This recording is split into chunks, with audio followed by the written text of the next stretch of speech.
শুভ সকাল। আরো একটা দিনের সূচনা, আর একটা দিন শুরু হলো। গত রাতে আর ভিডিওটা করি নাই, আমি ওইভাবে করি নাই, কারণ অনেক টায়ার্ড এবং একটু অসুস্থ হয়ে গেছি। খাওয়াটা মনে হয় ফুড পয়জনিং হইতেছে, হইতেছে। যাই হোক, আমরা এই হোটেলটায় আসছি। এই যে আমাদের রেন্ট্রি তিসা, আমরা আরেকটা রেন্ট্রিতে ছিলাম। এইটার অপোজিটই একটা এই যে বিশাল এক লেক আছে, ওইদিকে পাহাড়, এদিকে লেক। এখানে হাজার হাজার হাজার হাজার পাখি আসে বিকেলে। এবং এই হোটেলের সৌজন্যে ছাদের উপর একটা জায়গা করে দেওয়া হয়েছে, সেখানে যে লেখা আছে bird show free, over 10,000 bird flying away from the lake, 6টা থেকে 6:40 পর্যন্ত এভরিডে। Nice, very nice. একটা বিশাল বার্ড শো হয়, কিন্তু বার্ড শোতে অ্যাটেন্ড করতে পারবো না, কারণ আমরা চলে যাচ্ছি আজকে। বাস এসে পড়ছে, এখান থেকে আমরা আজকে কলম্বোর উদ্দেশ্যে রওনা দিব। মাঝখানে একটা ব্রেক আছে, অ্যাক্টিভিটিস আছে, তারপরে আমরা কলম্বোতে চলে যাবো। আমাদের কলম্বোতে পৌঁছতে 12টা বাজবে, অনেক লম্বা। তো যাই হোক, হ্যাঁ যাই হোক, কলম্বোতে যাই, তারপর দেখা হবে। মাঝখানে ব্রেক দিলে দেখা হবে। এর মধ্যে ক্যামেরাটা বের করতেও পারি, নাও পারি। ধন্যবাদ। জেন্টলম্যান, আজকে আমরা একটা ব্রেক দিলাম এখানে। প্রতিশোধ দিল নাকি? হ্যাঁ, আমরা একটা ব্রেক দিয়ে এখন যাচ্ছি হলো কোকোনাট বিচে। এই বিচটা নাকি অনেক সুন্দর, কোকোনাটে ভরা। কোকোনাট বিচ, এই বিচটার নামই কোকোনাট বিচ। তো এই বিচটায় আমরা যাচ্ছি, যে দেখাই এই বিচটা কীরকম। বিচটায় নামা যায় না, এটা বলে বিপজ্জনক বিচ। আমরা চলে আসলাম কোকোনাট বিচে। এই বিচটা মূলত শুধু দেখার জন্য, এই বিচে নামা যাবে না, কেননা বিচটা খুবই ডেঞ্জারাস। সব পর্যটক দূর থেকে শুধু বিচটা দেখেন, খুব কম সংখ্যক পর্যটক এখানে নামেন। কোকোনাট ট্রি হিল, এটা কোকোনাট বিচ হওয়ার কারণ হচ্ছে এখানে প্রচুর পরিমাণে কোকোনাট গাছ আছে, আই মিন নারিকেল গাছ।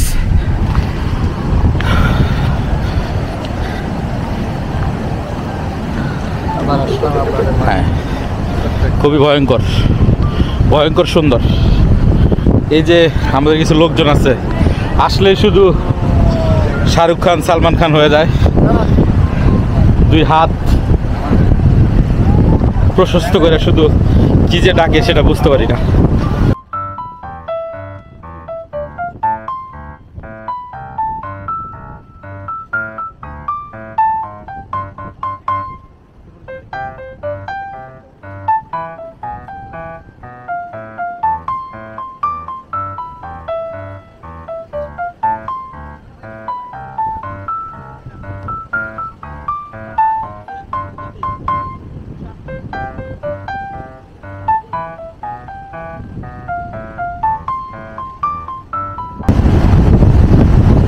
সচরাচর যে ঢেউগুলো আসতেছে সেটা হচ্ছে গভীর সমুদ্র থেকে যখন পাড়ের দিকে বাতাস ধেয়ে আসে। তো আমাদের কক্সবাজারে সমুদ্র সৈকতগুলো হচ্ছে আপনার বালি, এবং দীর্ঘ দূরত্ব পর্যন্ত আপনার আস্তে আস্তে পানি লেভেলটা কম থেকে বেশিতে যায়। তো এখানে আসলে ব্যাপারটা তা না, যেটা হচ্ছে গভীর সমুদ্র থাকার কারণে ঢেউগুলো এতটাই উপরে চলে আসে, আর এটা খুবই মারাত্মক এবং ভয়ঙ্কর হয়ে থাকে। এখানে নামার মতো কোনো অবস্থানই নাই।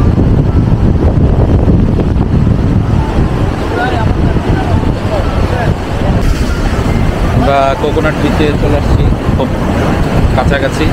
এখানে আসলে দেখলে বুঝতে পারবেন, দেখানোর চেষ্টা করি, দেখলে বুঝতে পারবেন এটা খুবই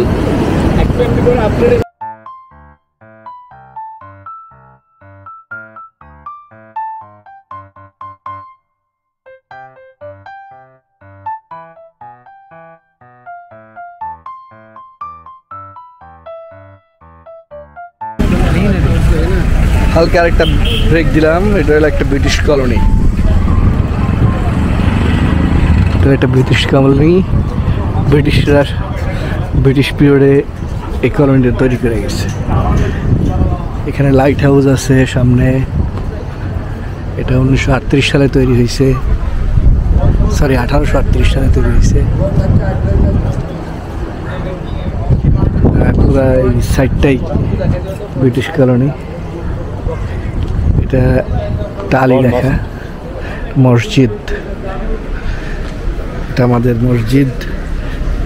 সেই আমলে ব্রিটিশ আমলের তৈরি একটা মসজিদ, খুব সুন্দর।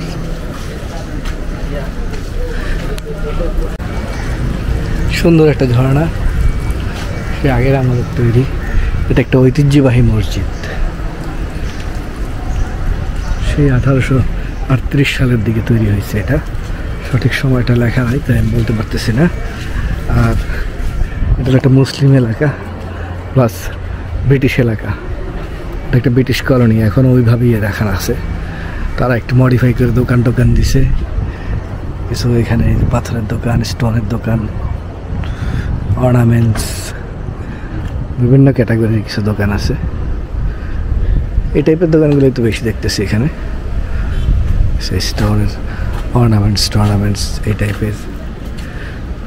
তো মনে হচ্ছে এটা একটা মুসলিম এলাকা, এই আর কি। হ্যাঁ, মুসলিম এলাকায় যে হালিমা মহল।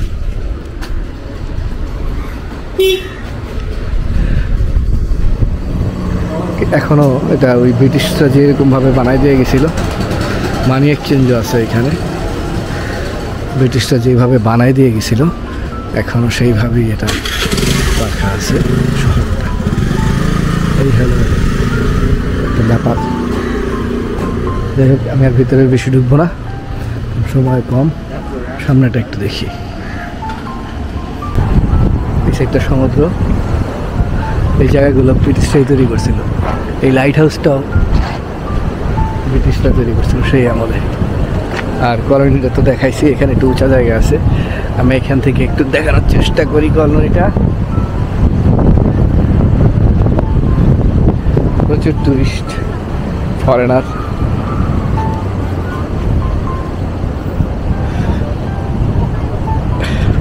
ভালো লাগলো মসজিদটা, সবাই নামাজ পড়লাম মসজিদটায়।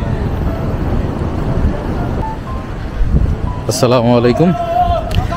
আমরা আর একটা প্রাচীন সুন্দর একটা জায়গায় চলে আসছি। এটা ব্রিটিশ শাসন আমলে তৈরি, আজ থেকে প্রায় অলমোস্ট 90 বছর আগে। এই লাইট হাউসটা সেই সময়কার কত কালের সাক্ষী হয়ে আছে এই লাইট হাউস, সেটা শুধু লাইট হাউসই জানে।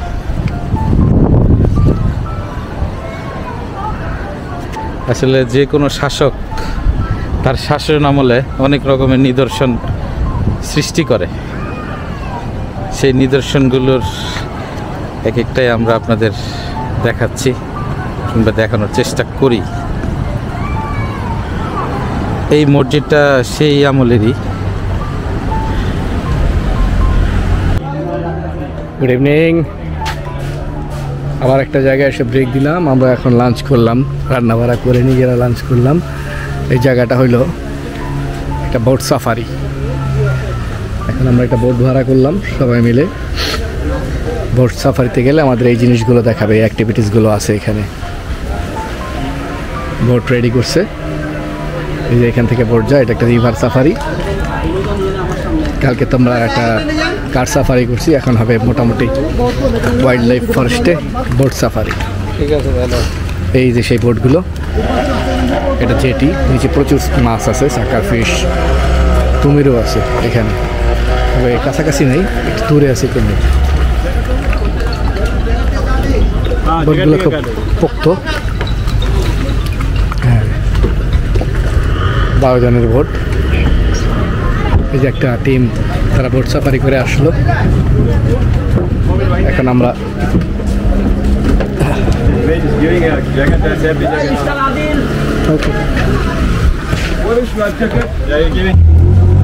আমাদের বোট চলা স্টার্ট হলো সাফারি।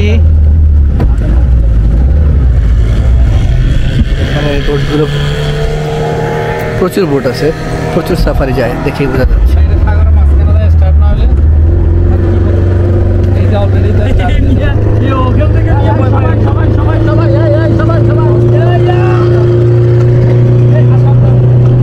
কিনার দিয়ে অনেক প্রাণী থাকে, এটা একটা ওয়াইল্ড লাইফ, এটা একটা ওয়াইল্ড লাইফ, প্রচুর পরিমাণে প্রাণী আছে এখানে, কুমির, মাছ, বিভিন্ন প্রকার বিভিন্ন অ্যাক্টিভিটিস। তো যেমন এখন আমাদের বোট স্টার্ট হলো, দেখি কোথায় নিয়ে যাবো। ওই তো ইন্ডিয়ান ওশেন সামনে।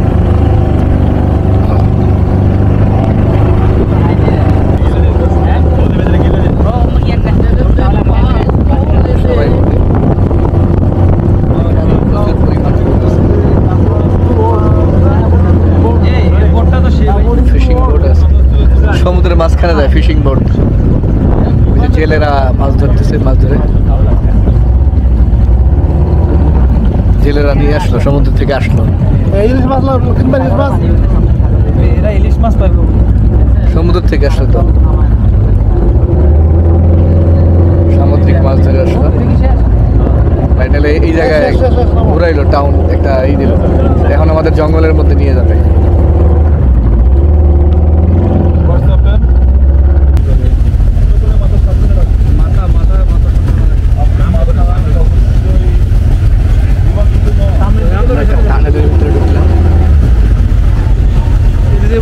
এই শব্দে বানর পামো করি, এটা একটা টানেলের মতো জায়গা, একদিক দিয়ে ঢুকে আরেক দিকে বেরোলো। গুইসাপ টিসাপ আছে কিন্তু খেয়াল করলে পাওয়া যায়।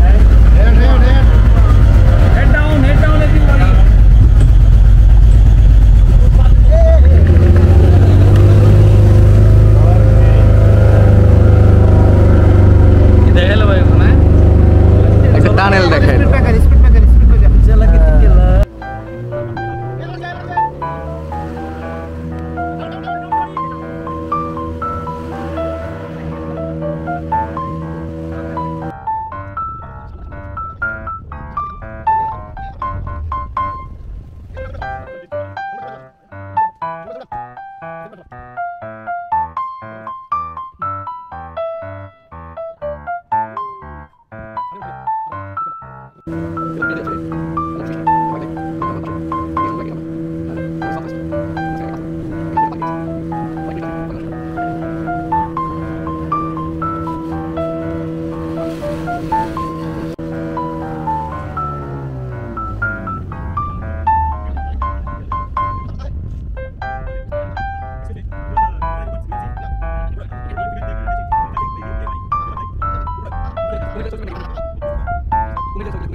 এখন আমরা আসছি একটা ফুড থেরাপিতে, এটা হলো ম্যাগ ফুড থেরাপি। প্রচুর মাছ আছে, এই মাছগুলো চেটে দিবে। আগে বারো, জয় বাংলা বলে আগে বারো।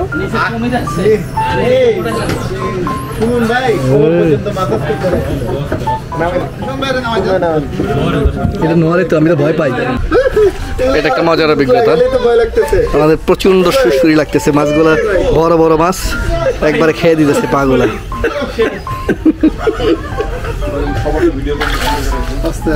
ভাই এগুলো পা গিরা বেগুলো কামড় দিলেই তো ইয়া লাগতেছে ভাই, তোরা কামড় দিছো না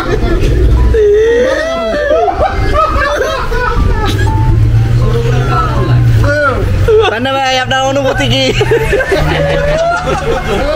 কুতু কুতু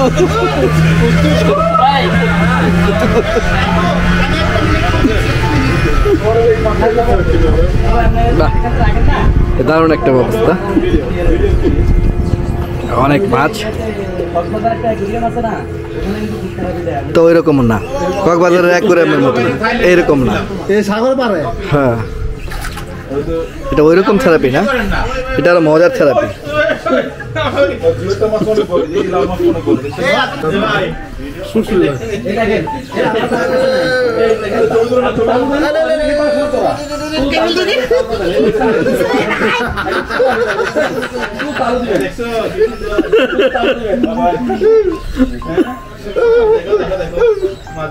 দেখছেন তালু দিলেই চলে আসবে। শুধু পায়ের তালুটা রাখেন। সুমন হয় ভালো আমার কাছে।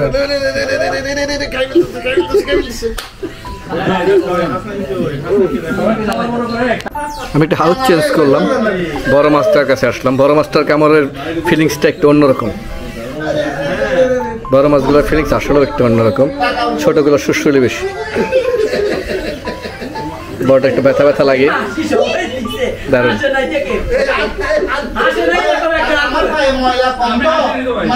হাউসটা আবার চেঞ্জ করলাম, এবার একটু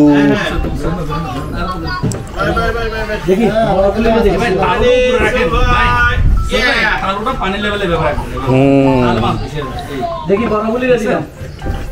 মানে পানির ভিতরে বেশি ডুবাবে না। আচ্ছা স্যার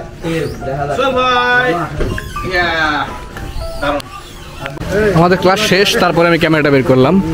ঘটনাটা হইলো যে এখানে দারচিনি, একদম অরিজিনাল দারচিনি। এই আঙ্কেল, এই অরিজিনাল গাছ, দারচিনি গাছ। Not this one. হ্যাঁ, অরিজিনাল দারচিনি কিভাবে বের করতে হয় এই লাঠি থেকে বের করলো। 250 किलो चाहिए 1 लीटर बनने के लिए। बहुत स्ट्रॉन्ग है, मतलब अगर तुम्हारा आई में कुछ नहीं होगा, बहुत स्ट्रॉन्ग है।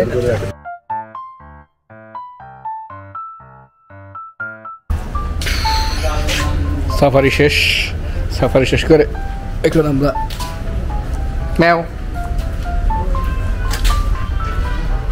বাসে উঠবো। বাসে উঠে এখন ব্যান্টনার বিচ, তারপর আমাদের হোটেল কলম্বোতে। সেই উদ্দেশ্যে এখন আমরা রওনা দিব। ভালোই, সাফারিটা খারাপ লাগলো না, একটু ব্যতিক্রমী সাফারি। বোট সাফারি এর আগে আমি কখনো করি নাই, ফার্স্ট। ভালোই, সুন্দর একটা ফিলিংস আছে। সাফারিটা খারাপ না, বোট সাফারিটা। আমরা এখন রওনা দিব ব্যান্টনার বিচ। ব্যান্টনার বিচের উদ্দেশ্যে আমরা একটা ট্র্যাডিশনাল ফুড খাইতে আসলাম এখানে। শ্রীলঙ্কা, জটিল একটা জিনিস। এটা আমি আগেও খাইছিলাম ইউনিমার্টে। মাঝখানে ডিম পোস্ট থাকে চাপটির মতো, দারুণ মজার একটা জিনিস। হ্যাঁ, দারুণ মজার একটা জিনিস এটা। এটা নারকেল দেয়, নারকেল দিয়ে এটা ইনগ্রেডিয়েন্টস দিয়া চাপটির মতো করে বানায়। বিসমিল্লাহ।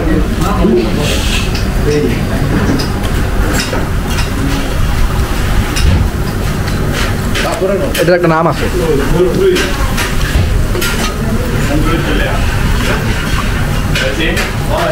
খাওয়ার জন্য আমাদের এটার ভিতরে এক দিতে বলেন একটা মাল দিছে, চিকেন।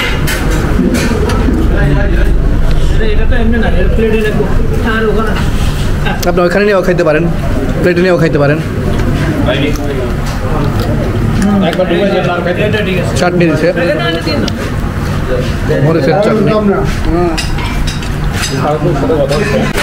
অ্যাকচুয়ালি আমরা এখানে মেনু দেওয়া আছে। এইখানটায় ফুড বানাইতেছে, ওদের স্পেশালি একটা ফুড আছে। ট্র্যাডিশনাল খাবার সব কিছু মিক্স করে খাওয়া করার মতো। পরোটা টরোটা সব একসাথে, 12 মিশালি খাবার।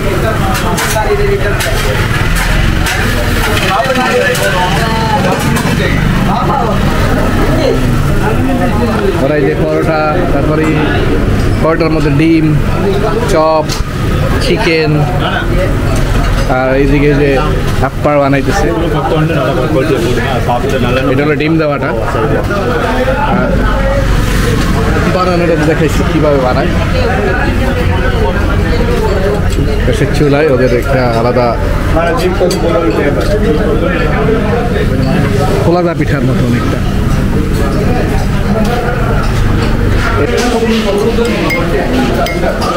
সেই জিনিসটা আমাদের আবার নিয়ে আসলাম। এটার মধ্যে পরোটা, রুটি, চিকেন, ভেজিটেবল সব একসাথে মিক্স আপ করেছে, কাট করে দিচ্ছে। এটার নাম হলো চিকেন পরোটা কাটা কাটা।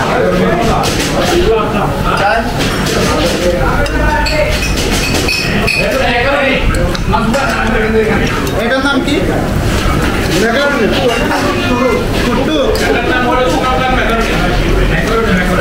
এটার নাম হলো কুট্টুর। আসলে মজা, খুব দারুণ জিনিস, ভেরি টেস্টি। আবার ক্যামেরা বন্ধ করি, আবার দিয়ে কন্টিনিউ করি। এটা হলো রেস্টুরেন্টটা, দ্য নিউ মুসলিম হোটেল। এখানে এইটা যে বানাইতেছে এটার নাম হলো অপ্পার। এই আঙ্কেল বানাইতেই আছে একবারে ফাঁস করে ডিমটা দিয়ে দেয় ভিতরে, তার কোনো নাই, মানে রেস্ট নাই, সে বানাইতেই আছে। খুব ভালো লাগলো এই রেস্টুরেন্টের সব কিছু খেয়ে, দামটাও মোটামুটি রিজনেবল, আলহামদুলিল্লাহ। এখন আমাদের লম্বা জার্নি, বাসে টানা দৌড় দিব হোটেলের উদ্দেশ্যে।